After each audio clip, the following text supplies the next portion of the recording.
I'm Aaron Klein. I'm a fellow at the Brookings Institute here in Washington.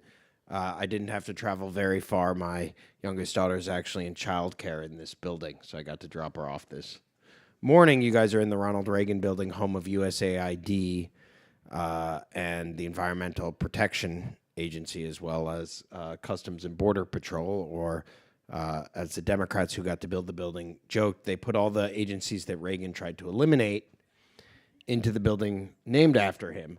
It'll be interesting to see the mammoth Trump building that will be built in a generation that can have the rest of the government. I'm here to talk about a really serious issue with a group of people way smarter than I am and more experienced, which is essentially the conundrum and tension of our money laundering regime with progress. Most people are for both of those components, but there's been a lot in areas where the two have kind of had friction against each other. So what I'd like to do to start the conversation is have everybody here introduce themselves, and then we're going to jump right in to a lively debate. Jot down thoughts as they occur to you, and we will turn to a little Q&A from you guys in the end. So, Amit? Sure. Thanks, Aaron. I'm Amit Sharma. I was at the U.S. Treasury Department right after 9/11, helping stand up the Office of Terrorism and Financial Intelligence that helped really initiate and then grow the behemoth universe of anti-money laundering, BSA, KYC, compliance. So all of those that have eggs in the room or tomatoes, please put them away, as I do have to sit on one other panel, so leave your throwing and decide. I left there after 5 or 6 years and working with the front office, and moved up to New York and took a job with Mitsubishi, Bank of Tokyo, and Mitsubishi UFJ Group, and then started seeing all this stuff from the inside and saying, wow, we had some good intentions and in some ways overreached, and in other ways didn't reach far enough, actually. Today, I co-founded Empowerment Capital a couple of years ago, where we are looking at risk and compliance-related solutions actually to service the underserved and the de-risked and high compliance. So in some ways, I'm doing penance, and I think it's an effort that's a combination of technology, analytics, and actually leveraging the tools around anti-money laundering and the base understanding of know your client to service individuals that are disenfranchised by the system and or de-risked. I'm Joe Dewey. I am a partner with the law firm of Holland and Knight. I'm located in Miami. I have been a finance and banking lawyer for about 19 years. I represent a lot of financial institutions, including a lot of community banks and smaller lending institutions. So I've seen a lot of the issues that these institutions, particularly the smaller ones, are dealing with, are struggling with in terms of AML and KYC. And I have spent probably the last 5 years helping some of those institutions try to figure out, within the confines of the existing regulatory regime, how they can use certain technology solutions to try to relieve some of that burden. Good morning. My name is Alan Schienberg. I've spent most of my career in banking, actually, and probably since 9/11, an event I was unfortunately at, really transitioned my career to AML compliance. During that period, I helped build programs at Deutsche Bank. Later on at Citi, managing their KYC and transaction monitoring AML operations on a global basis. Moved from Citi to HSBC about the moment they were about to get fined, $1.9 billion, wonderful timing on my part, with the task of really addressing all of the outstanding issues there, and there were more than 80 contractual issues with the Department of Justice and others that we had to address. And more recently, I moved over to work in the private sector, working for a company called Regulatory Data Corp, which is involved in risk intelligence, risk screening, providing it to not only financial institutions, intelligence screening, but to internet-based companies, fintech companies, service providers, corporations who are dealing with third-party vendor identification, KYC. Great. So you can see the wide variety of experience in the panel. Using money to put criminals in jail is pretty old in America. Al Capone didn't go to jail for being a mobster, but for tax evasion. Modern AML really began in the late 60s, early 70s as an attempt to catch the mafia and tax cheats. It was then bootstrapped in the 80s for narco trafficking and drug guys, and sometime between September 10th and September 12th in 2001 took another U-turn into terrorist finance. This has resulted in a layer in a system built on a system built on a system with lots of different objectives, none of which have ever been let go. Last I heard, the mafia was still supposed to be a target. Drug rings were still supposed to get caught. You were still supposed to know customers who were doing human trafficking or tax avoidance. Where does this, I mean, I've done some research. I've seen SARS growth of 40% relative to trendline pre-Patriot Act. Where does this end?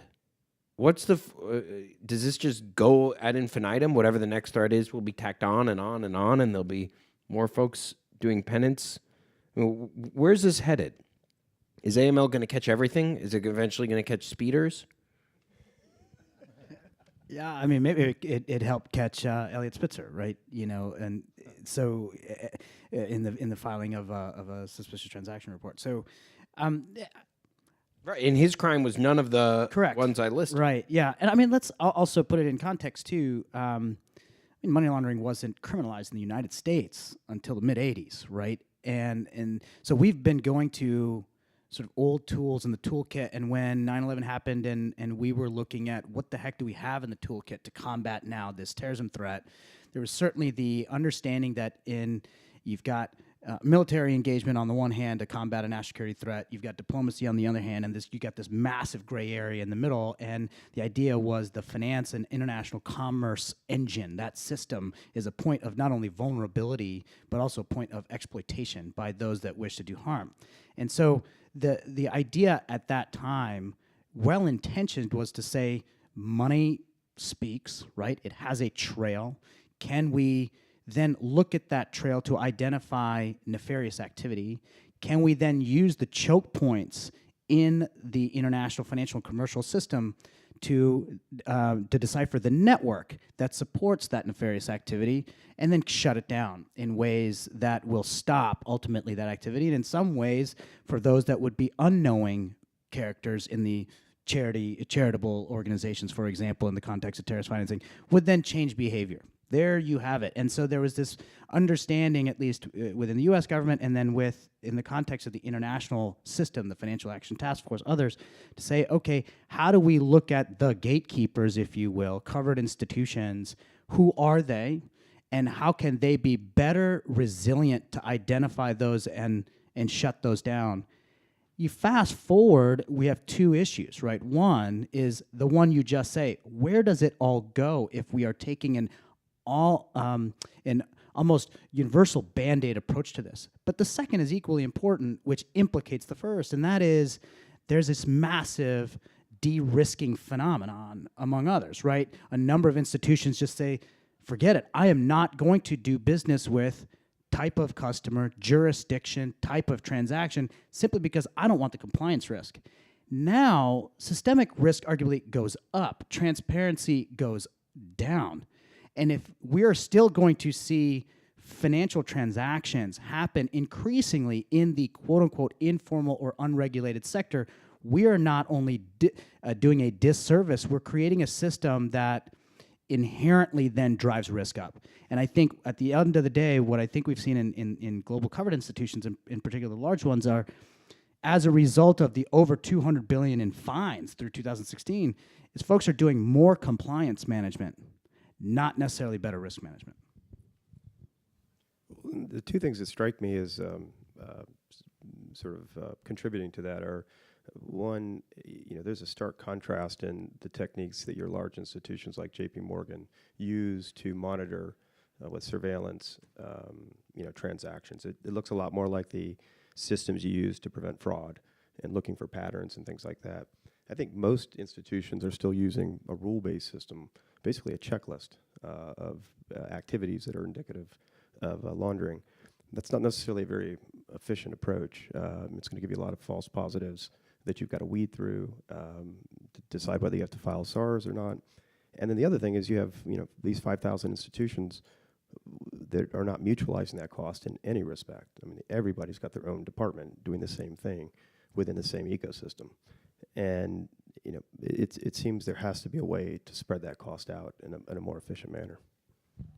Yeah, I concur with that statement.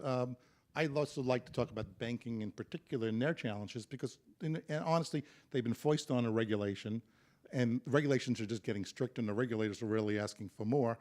Banks have really not only looked at it from an AML and KYC perspective, but they're looking at fraud today.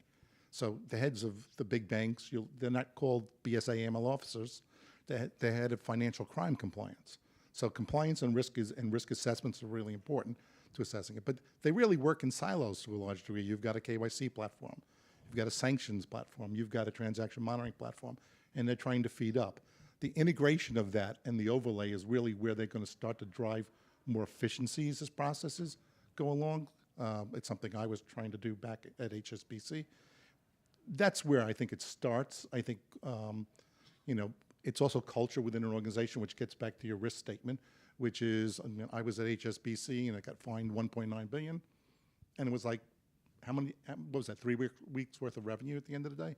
Now, everybody's paying in the wallet and there's huge expense and overlay there, but the reality, and that's at every institution that's had this occur to them, but the reality is, I'm not sure the cultures of these institutions have changed, that they really become more risk-oriented at the front office side of it.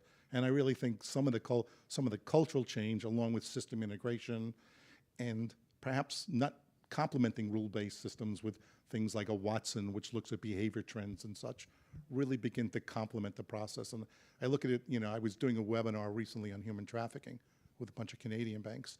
And we really were talking about the fact that it's, the person who opens the account is the victim in many cases in a sex crime. It's the person who's lured that individual into it. That's really the predicate there. But how do you track that transaction? Rule-based systems are really saying change of behaviors, or change of behaviors kind of point of view. Perhaps in a sex crime thing, it might be tracking where that expenses are down the road. So on Route 1 here, that person's staying at a hotel every other day. There's a different kind of indicator going on. So I think technology, along with better investigative tools, is one of the reasons we have more SARs today, because A, we're bringing in more people from law enforcement who are better at investigating, and then B, the ability to start to overlay beyond. But do we have more SARs because there's more crimes? Do we have more SARs because banks are being being used by policymakers as a tool to find more types of crimes? Or do we have more SARs because they're defensive filings because, I don't know, there's a checklist and I don't want to get fined and I don't pay, right? It's an asymmetric cost. If I file a SAR, I'm not going to get in trouble. And, at what point does adding hay to the stack make it harder to find the needle? It's a little bit of all three. And it's certainly, in the context of institutions I've been directly involved with or indirectly, there is a correlation when there's heightened scrutiny by regulators and law enforcement on that institution and the number of SARs they file. And they don't want to get that fine from the Southern District or from DOJ directly or from OFAC. And so you have that. You're absolutely right. We are perpetually adding more hay to the stack and therefore getting it much harder to look for the needle.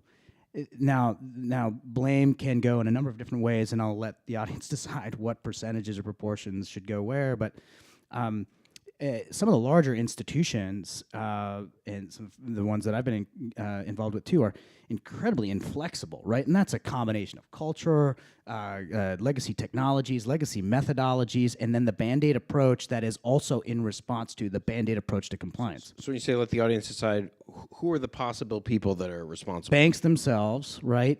Regulators, law enforcement.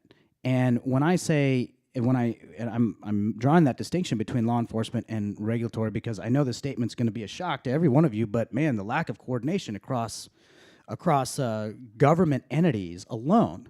And I'm talking even within the same lane, right? If you think that DOJ is actively having a conversation on investigations that the Southern District is taking out in New York, you're painfully mistaken, right? So if an institution has multiple regulatory authorities, and they have to answer to multiple questions in those seemingly siloed ways. So, who's most responsible? Audience poll. Banks? And panelists, raise your hand one. Banks? No. Regulators? Law enforcement? I think don't know is leading. So let's ask. What's the answer? I think it's sort of an impossible task for the financial institutions. I don't know whose fault it is, but AML surveillance and compliance is tough, and it's a difficult thing to do. So how do you field 5,000 departments that are good at it? You can't. There aren't that many people that know how to do this stuff, at least well. So I think, and again, that's because you have no sharing of data, you have no collaborative effort to reduce that cost on an industry basis. And it's an insurmountable challenge for these institutions. So they're left with using labor-intensive manual processes that can't see patterns. American Express used to call me all the time 10 years ago when I go out of town. Like, hey, is this you? They don't call anymore because they now there's a machine. Now I have to call my bank every time I go somewhere, but to use an ATM. Before I didn't have to. Why? Because they're still using rule-based systems, and American Express is using predictive analytics. They know the patterns of someone who's going on a business trip.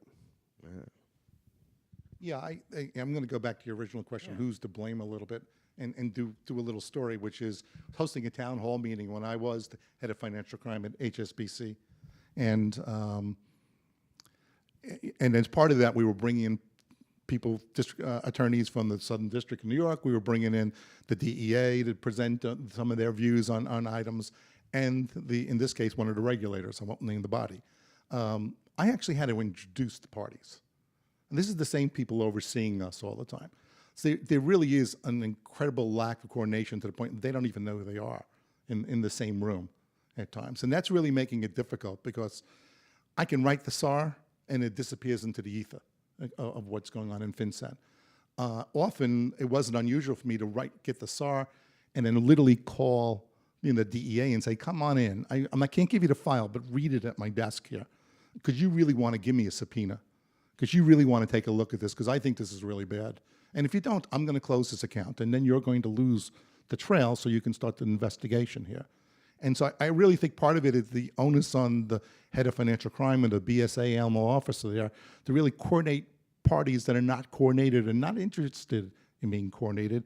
The regulators, I would think, are more rules-based, trying to drive a particular, almost a checklist of patterns to know things. Law enforcement's really looking for the needle in the haystack to a large degree. When I was in the Treasury Department, it wasn't the same time as Amit, but I wouldn't know where his offices were, and I couldn't walk to his office, even though I had high level of clearance, high political appointee, wasn't welcome. Yeah, and I don't doubt that. I was wondering what you were wearing at the time. Maybe that had something to do with it. I don't know, but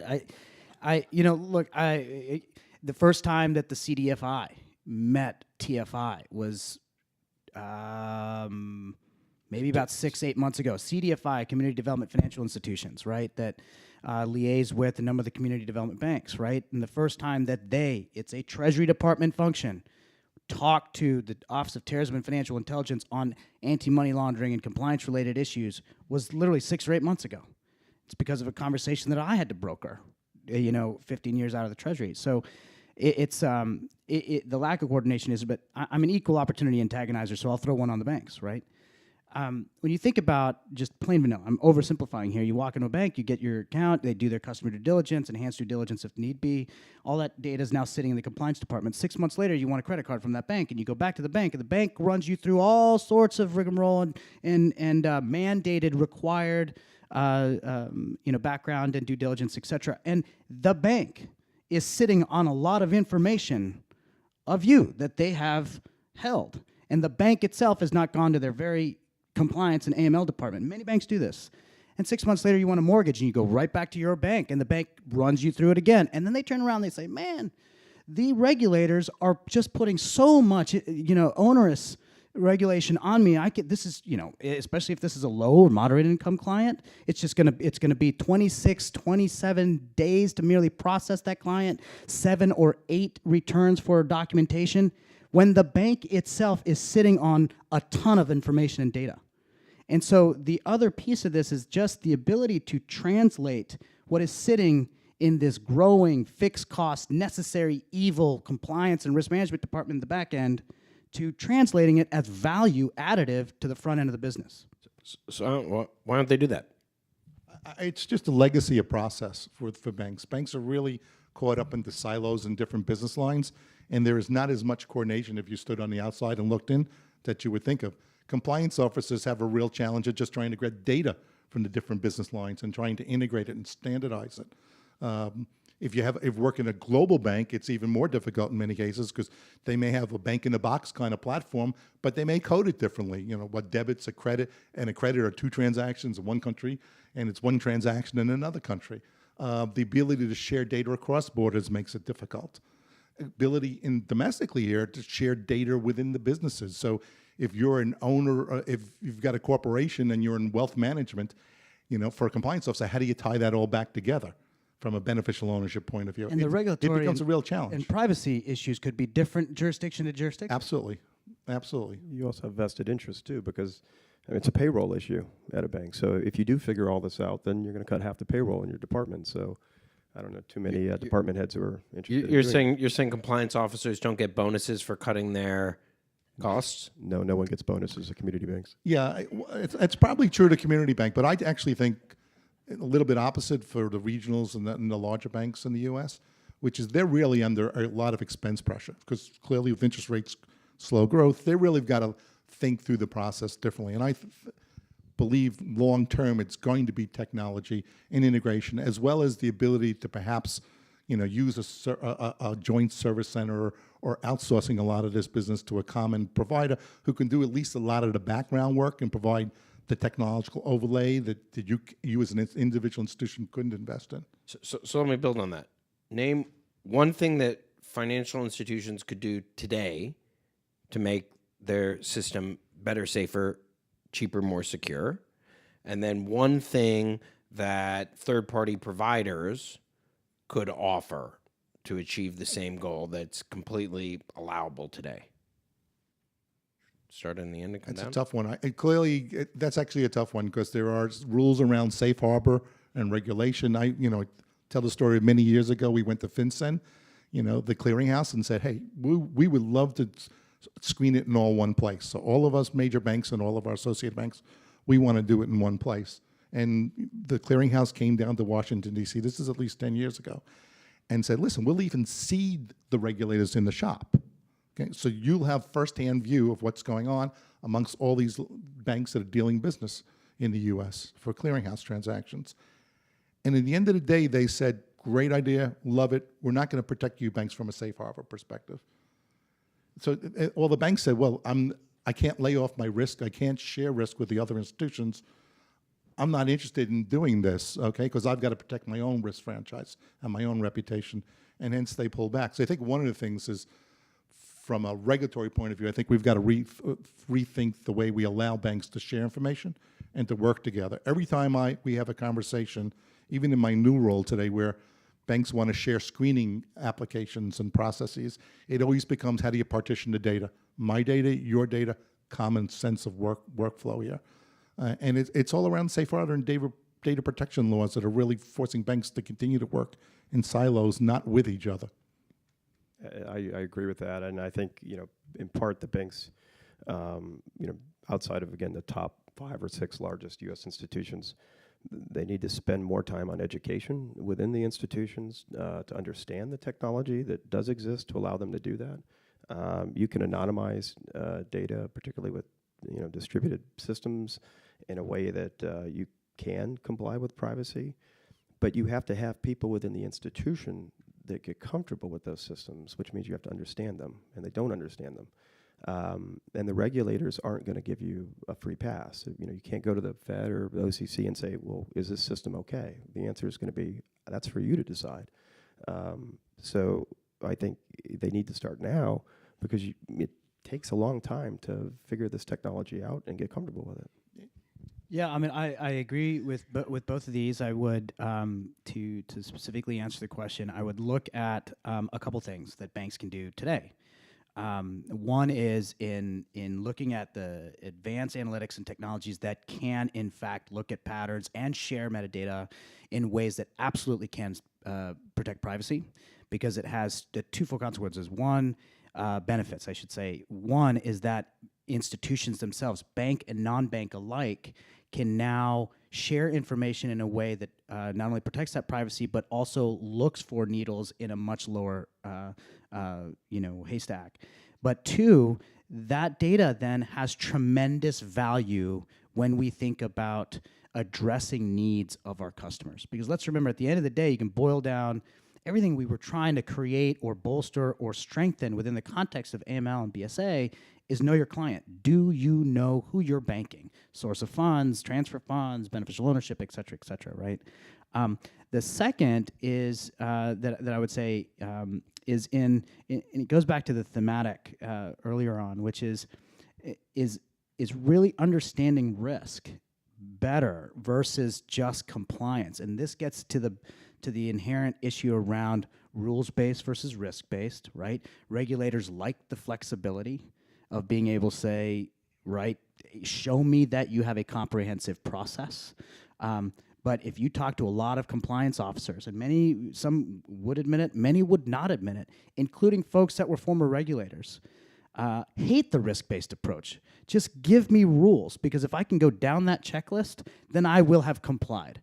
But if you put the onus on me, and now increasingly with individual liability, not just at the institutional level, what incentive does an individual have to actually do, quote unquote, the perceived right thing when they know they can get smacked? And then finally, on the regulatory side, we'll never get to safe harbors, right? That's going to be a non-starter question for law enforcement and regulators.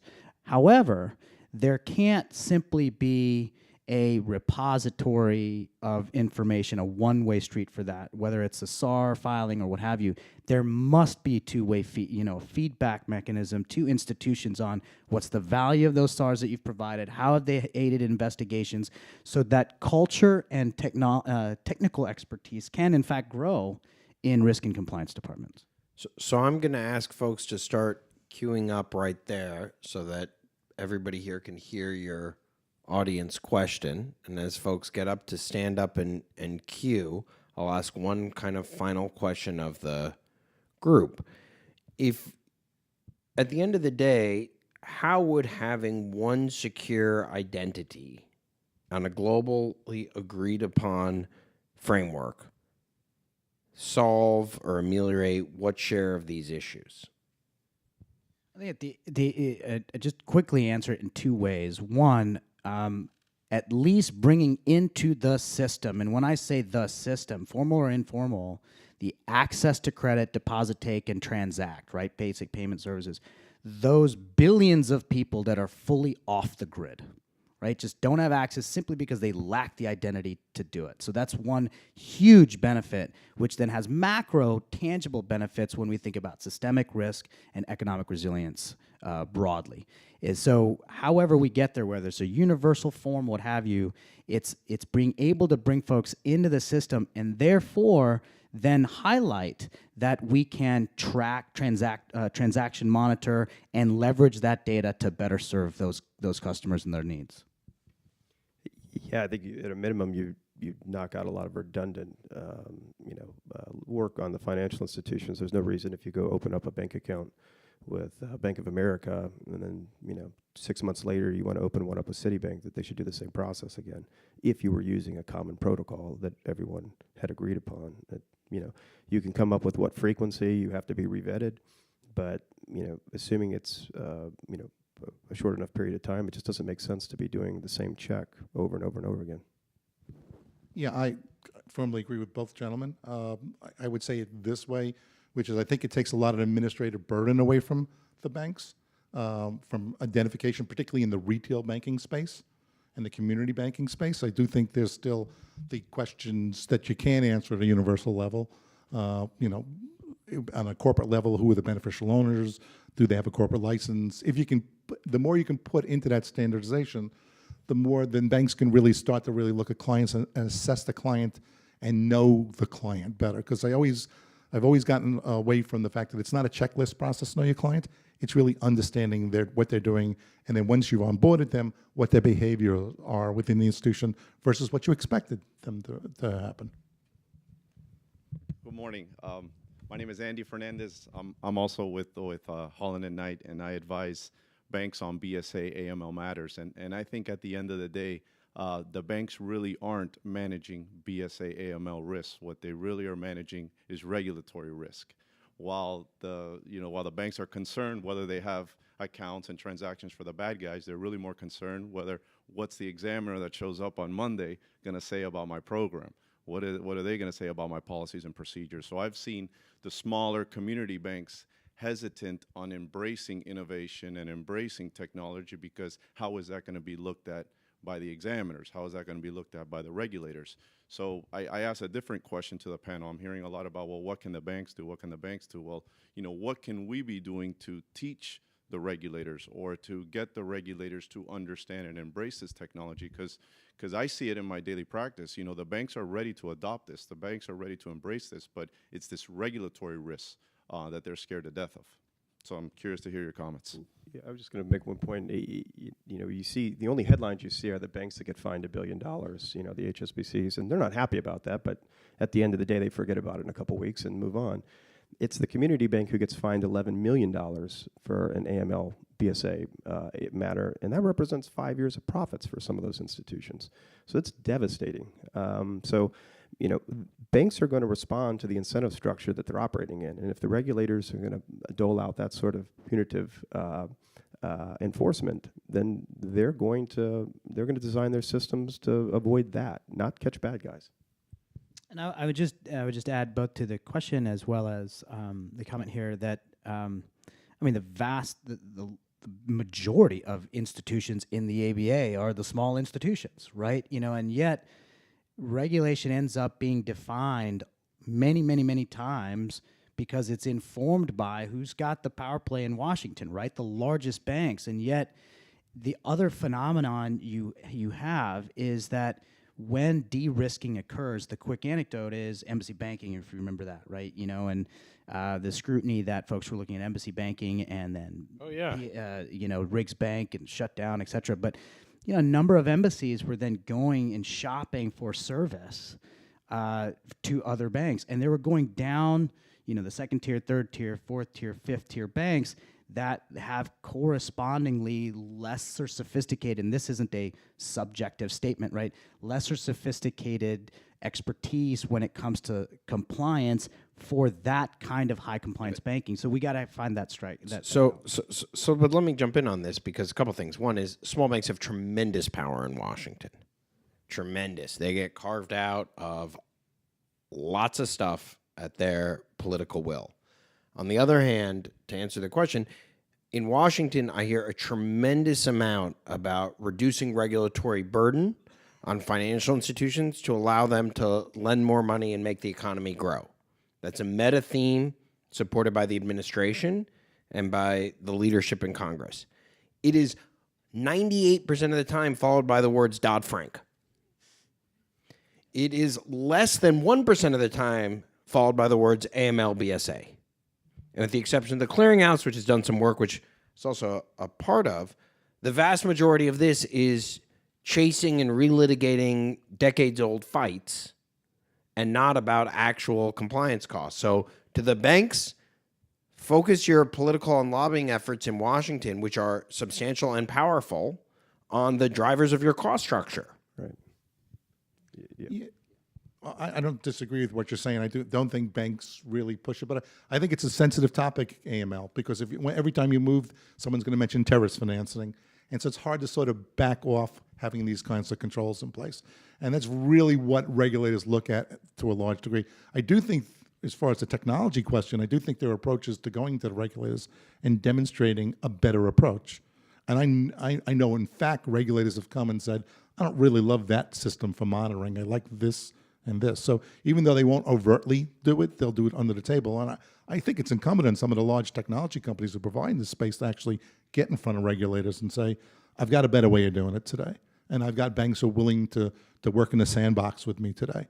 And I think you're seeing that with the fintech, the OCC proposal around fintech today, saying let's create sandboxes, let's create a different regulatory structure around this, because I do think they recognize there's a need for change and efficiencies, and I think they're getting a lot of blowback from financial institutions as well, as to just the increased costs and leverage.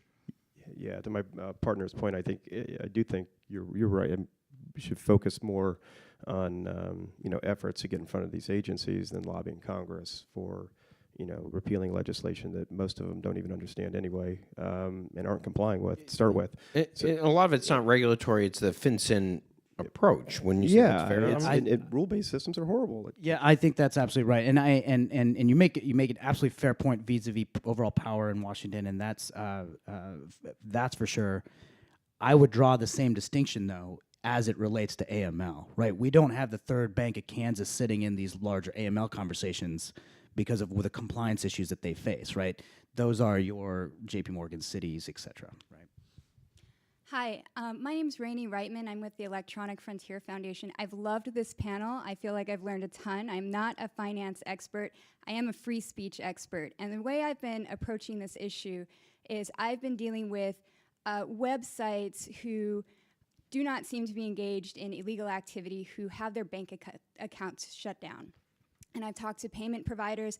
I've talked to them about where they're getting pressure from banks, further upstream, where they may be getting pressure from regulatory agencies, where they have legal uncertainty. And I have a lot of questions about how best to address that, but maybe I can just throw one idea that I'd love your opinions on as experts in this field, is how and when can we drive more transparency towards accounts that are being shut down, either directly as a result of legal action, subpoenas, warrants, where there's interest from law enforcement, but there was no legal process, and for other reasons. And to what extent is it possible for us to get banks and payment providers to actually shed light on these issues and how many people are having their accounts shut down? What do you think? I would say in my experience, in a lot of institutions, the people on the front lines aren't given the reason the account is shut down. The BSA department just tells you to shut the account down, and that's it. Yeah, I think I agree with that fully, and I would say, in some ways, especially coming from the compliance side, right? It's no different than a STR filing, right? If you alerted the account holder, you'd be tipping off, and that's illegal too. That's not allowed. So, in addition, there are a number of humanitarian efforts that go unfunded because an institution says they're operating in a jurisdiction that is considered "quote unquote" higher risk, and I'm more afraid of enforcement or other action versus facilitating that account. So just to be clear, I'm not talking about telling the account holder why they got shut down. I'm talking about a bank providing a raw number every year. We shut down 20,000 bank accounts. We shut down 10,000, making them, democracy dies in darkness, making them actually come out with their numbers. Is that legal? Can you say to your community bank client, you have to publish the number of accounts that were shut down, and if it turned out to be 1 or 2, is that allowable? I'm not sure the answer. I suspect it's more of a PR issue than it is a regulatory issue overall. I know you can't name specific names as you go forward, but I don't think, and I'm not a lawyer, so don't quote me on this one, I think it's really more about the business side of this, which is banks are not in general willing to share that they're closing business. The banks want to encourage business and the top line of the revenue. So they're not going to share that type of information overall. I suspect that if, from a Fair Housing Act and, CRA, consumer regulatory examination standpoint, I think feds can get that, or the regulators can get that information just to look for, because sometimes you have disproportionate numbers of certain demographics. For example, I've seen banks just deny applications in certain zip codes.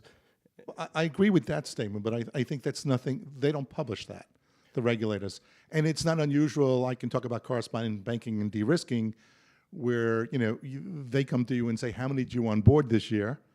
and they come to you with some view of that's not a good thing, particularly in high-risk jurisdictions, and how many did you exit? So they actually do want to know those numbers, and it's not unusual to answer it. But from a banking side, from a business standpoint, it's not something a bank or an institution or a company for that, any kind of company for that matter, wants to say we're turning away business because. So I'm going to turn to him for his last question, but I'm going to try to answer, which is the media loves individual stories. So the account holder who lost their account, that's how I would go about answering it, is have that person reach out, because the media likes this generic de-risking story, and then they talk to an individual, right? So like one of the classic ones in Washington are the Somali diaspora in Minnesota.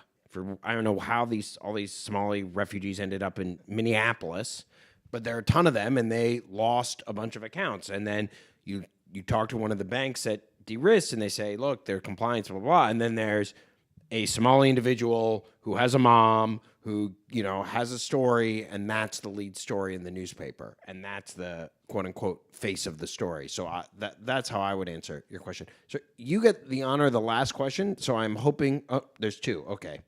Fair enough. Also, Quick. since I'm a member of the media, I can confirm what you just said. We love those kind of stories. My name is Mark Hochstein. I'm the editor of American Banker. My question pertains to the $10,000 threshold for CTR reporting. I believe that threshold was set back in the 1970s, and $10,000 was probably worth a lot more then than it is now due to inflation. If there were some way to index that threshold to inflation, how significant a relief would it be on the burden on banks? How significant would it be in terms of reducing the number of stacks of hay that have to be sifted through to find the needles? And also, would there not be some privacy benefits for innocent Americans? So Mark, I'm going to start by answering your question, and I'll send you my infographic that I've actually done on this. The answer is, in 1970, you could buy a brand new Cadillac fully in cash without triggering a CTR. In fact, you could buy two. Today, you can't buy a single new car. Ford, Focus, Fit, whatever the littlest, crappiest car is, you can't buy it. If it were indexed to inflation, it would be about $50,000 in today's amount. And those are the facts I can give you. You could also have done a down payment for the median home in America in 1970 in cash at closing. They say we're bringing cash to closing. People don't usually do that in a suitcase. But you could have without triggering a CTR for the median home in 1970, and not today, not even close. But what would that mean? I'll turn to the panel. I'll play devil's advocate. I mean, how many people would draw $10,000 out of their bank account in cash and walk around with it? In Las Vegas, a lot. But I think we have a much more cashless society. Like, I never have cash. No, we don't. We have more cash. We have cash in circulation is this beautiful monotonic line by the Fed. You can draw it in your sleep in 20 years. 2/3 of all. I'm smart enough. I just would draw it out in $8,000 tranches, but that's a joke. The additional challenge, we had many of these debates also in the international context, and this is by no means an excuse, because there has to be some kind of indexing, because we are just operating on a reality that was then and not now. But how do we then universalize it, right? And how do we look at thresholds of cross-border transfers when the dollar goes so much further in certain jurisdictions than others? And then when you think about what should the monetary thresholds be vis-a-vis just CTR filing, but quite frankly, I'd back up, right? How much are we really getting today, given the level of sophistication of organized crime groups and others?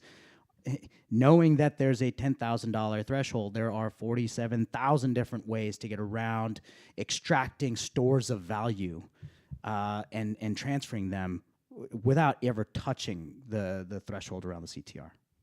Yeah, don't forget the money launderers have the rules. Like those rule-based checklists, they have them. They know what they are. They're not secret. Yeah, I would just conclude it. I've wrestled with that question. I don't know that I've come up with a real answer. Because if I go back to my human trafficking or sex trafficking, it's all in small dollars.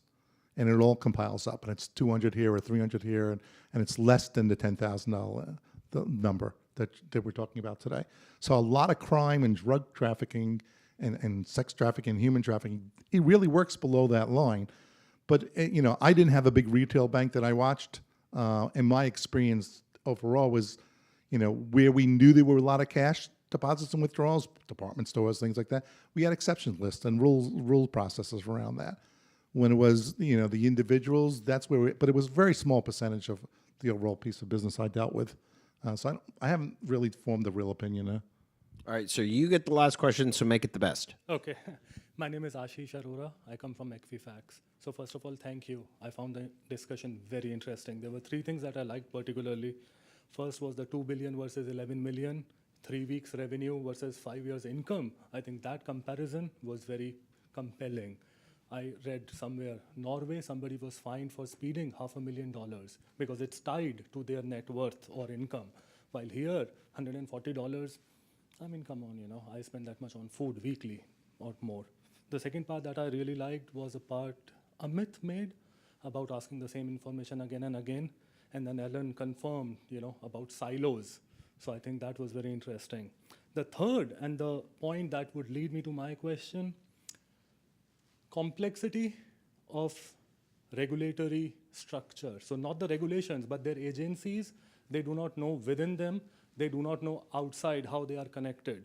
Now, the other interesting point that you made was the vendors or the consulting services that support this ecosystem, networking with them. So how would you propose somebody does that? Who are the key, stakeholders? There are no corporate equivalent titles, or who are the agencies, or who are the top 2 or 4. I mean, I come from a Big 4 background, so compliance audit part, I do understand, who to talk to at SEC or FINRA.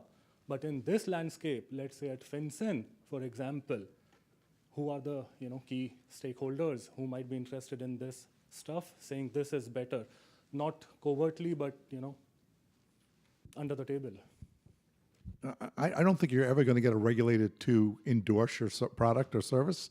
I think the point is to make them aware of it and its capabilities, and if it's a really good, if it's a rules-based system, how you model validate through the process. So to me, it's giving the regulators a sense that you have controls, you have a process, you have the right modeling that's done, you validate and keep that frequently and up to date.